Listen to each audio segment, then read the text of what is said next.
السلام علیکم ویورز، میں ہوں شاکر سولنگی۔ ویورز، حکومت نے آئینی ترامیم کی ایک مرتبہ پھر کوششیں شروع کر دی ہیں کہ اتفاق رائے بھی ہو اور آئینی ترامیم منظور بھی ہوں۔ 18 اکتوبر کو پارلیمنٹ کا مشترکہ اجلاس بلا لیا گیا ہے، کیونکہ 15 اور 16 اکتوبر کو شنگھائی تعاون تنظیم کا سربراہی اجلاس ہونے جا رہا ہے، تو 17 تاریخ کو مہمانوں کی واپسی ہوگی۔ کچھ 16 کی شام کو چلے جائیں گے، کچھ 17 کو جائیں گے صبح کو، کچھ دوپہر کو، کچھ شام کو۔ تو اس طرح 17 تاریخ کو حکومت فری ہو جائے گی، اور اس لیے 18 تاریخ کو پارلیمنٹ کا مشترکہ اجلاس بلا لیا گیا ہے، اور 19 اور 20 کو قومی اسمبلی اور سینٹ کے الگ الگ اجلاس بلائے جائیں گے، کیونکہ پارلیمنٹ کے مشترکہ اجلاس میں آئینی ترامیم منظور نہیں کرائی جا سکتی۔ اس لیے حکومت الگ الگ اجلاس بلائے گی، اور وہ بلائے گی 19 اور 20 کو۔ قوی امکان اس بات کا ہے، ابھی بلائے تو نہیں ہے، لیکن ہماری کیلکولیشن یہی ہے، اور 19-20 کو قوی امکان ہے کہ آئینی ترامیم منظور ہو جائیں گی۔ مولانا فضل الرحمان، کل ہم نے دیکھا مولانا فضل الرحمان، کیونکہ پی ٹی آئی دیکھیں فلسطین اور اسرائیل کے معاملے پر پی ٹی آئی الگ پیج پر کھڑی ہے، اور مولانا فضل الرحمان الگ پیج پر۔ مولانا فلسطین کے حامی ہیں اور کٹر حامی ہیں بلکہ، اور پی ٹی آئی کٹر حامی ہے اسرائیل کی۔ کل میں نے ویلاگ کیا تھا پی ٹی آئی کے جو فلسطین سے متعلق اظہار یکجہتی کے لیے جو کانفرنس کل اے پی سی بلائی گئی تھی حکومت کی جانب سے، اس میں صرف پی ٹی آئی نہیں گئی، کیونکہ اپنے جو اسرائیل ہے اس کو خوش کرنا تھا، اور اس کو ناراض نہیں کر سکتی پی ٹی آئی، یہ طے شدہ ہے۔ پی ٹی آئی اتنی ننگی ہو گئی ہے، اتنی ایکسپوز ہو گئی ہے کہ اب کسی کو شک نہیں ہے کہ بھائی ان کے اقدامات تو دیکھیں نا، کہ بھارت، اسرائیل اور امریکہ، ان تین کے پی ٹی آئی پر الزامات ہیں کہ ان کی پراکسی ہے، اور جو اقدامات کر رہی ہے وہ بالکل ننگے طریقے سے اسرائیل، بھارت اور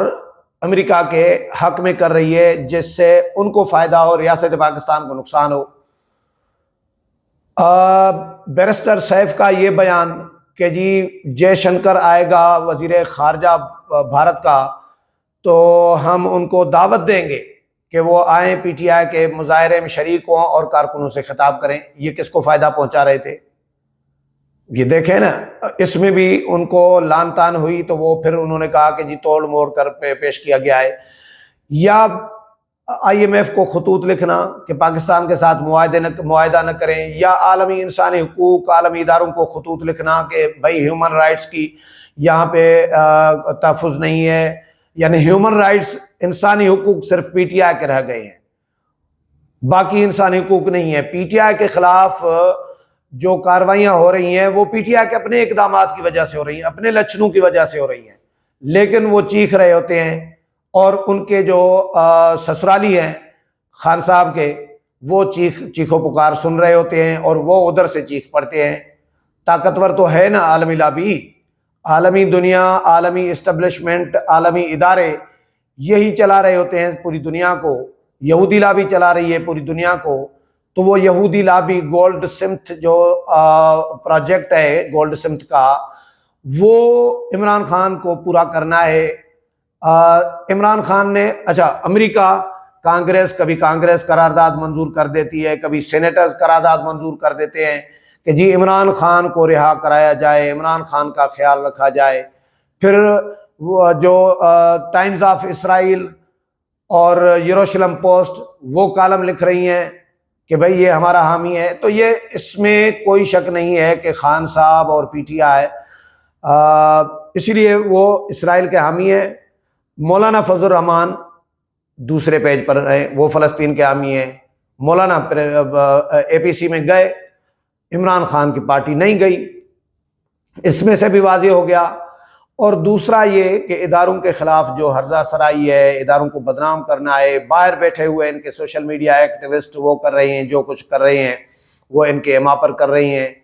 اور ادھر یہاں پہ مقامی سطح پر اداروں پر حملے۔ تو بہرحال میں آئینی ترامیم کی بات کر رہا تھا کہ آئینی ترامیم کے لیے مولانا نے پی ٹی آئی کے ساتھ حجت پوری کر لی۔ مولانا نے جو میری انڈرسٹینڈنگ ہے کہ حکومت کو ٹائم لیا تھا کہ ابھی ٹائم ہے، مولانا کے ریزرویشن بھی ہے، ایسا بھی نہیں ہے صرف ٹائم لیا تھا پی ٹی آئی کے لیے، مولانا کے اپنے تحفظات بھی ہیں، وہ حکومت کو دور کرنے ہوں گے تب حکومت جا کر مولانا ان کی حمایت کریں گے۔ تو مولانا نے پی ٹی آئی کو کوشش کی کہ اعتماد میں لیا جائے، آن بورڈ لیا جائے، پی ٹی آئی کو ساتھ لے کر چلیں آئینی ترامیم پر، لیکن ہمیں تو پتہ تھا، اندازہ بھی تھا کہ پی ٹی آئی کسی صورت آئینی ترامیم پر نہیں آئے گی، حکومت کے ساتھ ایک پیج پر نہیں آ سکتی، یہ ہمیں اندازہ تھا پہلے ہی۔ لیکن مولانا کو بھی یہ پتہ تھا، مولانا بھی سمجھ رہے ہیں، سچی بات یہ ہے کہ P T I on board نہیں ہونی، لیکن مولانا کیونکہ مذاکرات کر رہے تھے ان دنوں میں پی ٹی آئی کے ساتھ، تو مولانا پہ ایک فرض بنتا تھا، مولانا اپنا فرض سمجھ رہے تھے کہ پی ٹی آئی کے ساتھ مذاکرات کریں، پی ٹی آئی کو آن بورڈ لینے کی کوشش کریں، لیکن پی ٹی آئی نہیں آئی۔ اور مولانا کے لیے خبریں یہ آئی ہے، میں نے آج کوشش کی تھی مولانا فضل الرحمان کے ساتھ رابطہ کرنے کی، اور ان کے جو ساتھی ہیں ان کے ساتھ بھی جو میرے ذرائع ہیں، لیکن رابطہ نہیں ہو پایا۔ اور پھر اسلم غوری سے رابطہ ہوا میرا، تو انہوں نے، وہ بزی تھے کہیں ریکارڈنگ میں، تو انہوں نے میسیج کیا کہ مولانا، میں نے کہا مولانا کراچی مولانا نے جانا تھا، تو آج مولانا رات کو کراچی پہنچ جائیں گے، جب یہ ویلاگ آپ سن رہے ہوں گے شاید مولانا کراچی میں ہوں گے۔ تو مولانا سے رابطہ کی کوشش کی تھی لیکن نہیں ہوا، تو اس لیے میں خبر غیر مصدق آئی ہے، ابھی ہو سکتا ہے سچی ہو، لیکن خبر یہ آئی ہے کہ مولانا فضل الرحمان مشروط راضی ہو گئے ہیں۔ مشروط اس طرح، یہ خبر میں نے پڑھی کہ مشروط اس طرح کہ مولانا کہتے ہیں کہ آئینی عدالت کا قیام نہ کیا جائے، بلکہ آئینی بینچ بنایا جائے اسی سپریم کورٹ میں، جو آئینی معاملات کو دیکھے، وہ بینچ پرماننٹ ٹائپ ہو، اور وہی اس کو آئینی معاملات کو دیکھا کرے، اور سپریم کورٹ کا کام سپریم کورٹ کا دوسرا ہونا چاہیے، کرمنل کیسز اور یہ وہ بکری چوری کے کیسز وغیرہ کرائم کے، وہ ان پر کیسز کو دیکھے سپریم کورٹ، آئینی بینچ، یہ مولانا کی تجویز جو خبر آئی ہے۔ لیکن اب میں نے پھر ڈسکس کیا دوستوں سے، تو زیادہ تر لوگوں کی رائے یہ آ رہی ہے کہ بھائی آئینی بینچ معاملہ اور گڑبڑ ہو جائے گا، آئینی عدالت ہونی چاہیے۔ پہلے خبریں تھی کہ بلاول بھٹو زرداری نے مولانا کو کہا ہے کہ جس طرح مرکز میں آئینی عدالت ہونی چاہیے، اس طرح صوبوں کے اندر بھی ہائی کورٹس کے متبادل کے طور پر آئینی عدالتیں ہونی چاہیے، صوبوں میں بھی ہائی کورٹس اپنے معاملات دیکھے جس طرح سپریم کورٹ دیکھے گی، اور اسی طرح سپریم کورٹ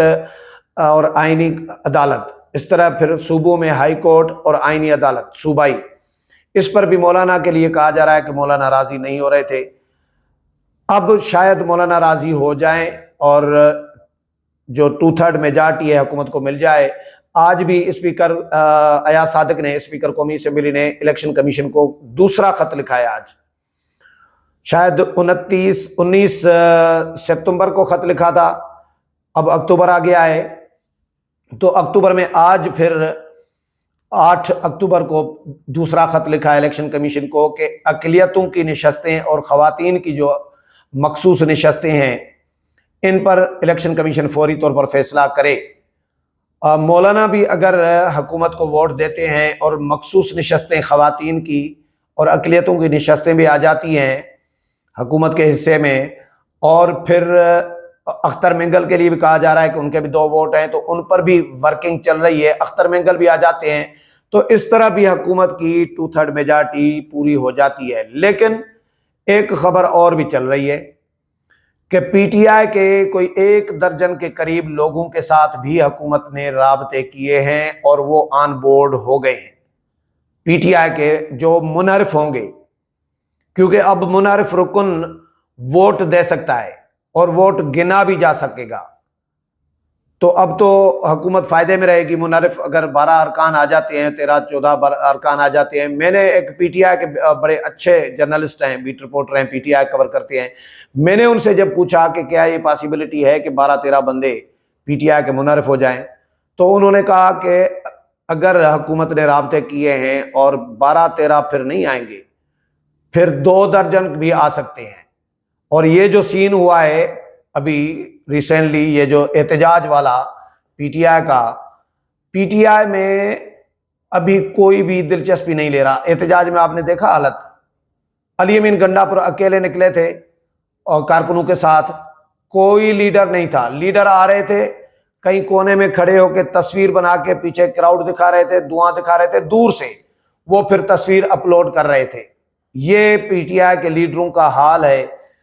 کہ بھئی ہم شیلنگ کھا رہے ہیں، ڈی چوک پر کھڑے ہیں، شیلنگ ہو رہی ہے اور ہم شیلنگ کھا رہے ہیں۔ یہ جھوٹ، جس طرح پی ٹی آئی فراڈ ہے، اسی طرح پی ٹی آئی کے لوگ بھی فراڈ ہیں، اور اپنی پارٹی کے ساتھ، یہ لوگوں کے ساتھ، عوام کے ساتھ، قوم کے ساتھ، ملک کے ساتھ، ریاست کے ساتھ، تو اداروں کے ساتھ تو فراڈ کر ہی رہے ہیں، لوگوں کے آنکھوں میں تو دھول جھونک رہے ہیں، لیکن اپنے لیڈر کی آنکھوں میں بھی دھول جھونک رہے ہیں۔ جو عمران خان صاحب ہیں یا باقی لیڈرشپ ہے، باقی کارکنان ہیں ان کے آنکھوں میں بھی دھول جھونک رہے ہیں پی ٹی آئی کے لوگ، کہ یہ دیکھو جی ہم ادھر کوئی لیڈر نہیں تھا، سارے کچھ آئے تھے تو سائڈوں سے اب تصویریں بنا کے، ویڈیو بنا کے اپنی نکل لیے، باقی لوگ ان کے ڈرائنگ روموں میں بیٹھے وہاں سے بھاشن جھاڑ رہے تھے، کارکنوں کو بھڑکا رہے تھے، اکسا رہے تھے کہ جاؤ جی، پہنچو جی، ڈی چوک پہنچو، جیسے خود اسٹیج سنبھال کے کنٹینر لگا کے کھڑے تھے، ایسے وہ بھاشن دے رہے تھے ڈرائنگ روموں میں بیٹھ کر، ٹی وی چینلز کے ذریعے اور سوشل میڈیا کے ذریعے۔ تو پی ٹی آئی ٹھس ہو گئی ہے، اور یہ اس احتجاج کے بعد جو پی ٹی آئی کا حال ہے، جو ہم نے دیکھا کہ بھائی کوئی دلچسپی نہیں لے رہا احتجاج میں بھی، اور اب شاید پی ٹی آئی کے لوگ واقعی 12 نہیں بلکہ 1 درجن نہیں بلکہ شاید 2 درجن بھی حکومت کو ووٹ دے سکتے ہیں۔ تو حکومت دونوں سائڈوں پہ کام کر رہی ہے، ورکنگ کر رہی ہے، ایک پی ٹی آئی کے لوگوں کے ساتھ رابطے کر رہی ہے کہ منحرف ہوں، ان سے ووٹ لیے جائیں، اور زیادہ سے زیادہ کیا ہوگا کہ اگر نائل بھی ہو جاتے ہیں تو حکومت اسی سیٹ پہ حکومت ٹکٹ دے دے گی، جو اگر پیپلز پارٹی کے ووٹ زیادہ ہیں وہاں پہ تو پیپلز پارٹی کے پلیٹ فارم سے دی جائے گی، اگر نون لیگ کے ووٹ وہاں پہ زیادہ ہیں تو نون لیگ کے پلیٹ فارم سے ٹکٹ دی جائے گی۔ تو اس طرح دوبارہ بھی وہ ارکان منتخب ہو سکتے ہیں، اور دوبارہ اگر نہیں ہوا تو اس کو ایڈوائزر یا special assistant to prime minister لگا دیا جائے گا، تو وہ ان کی تو موجیں لگ جائیں گی، چاہے وہ نائل بھی ہو جائیں، لیکن ان کا ووٹ کاؤنٹ ہو جائے گا۔ تو حکومت اس پہ بھی کام ورکنگ کر رہی ہے، اور حکومت مولانا فضل الرحمان اور محمود خان، سردار اختر مینگل، اور جو اقلیتی اور مخصوص نشستیں ہیں خواتین کی، اس پر بھی ورکنگ کر رہی ہے، تاکہ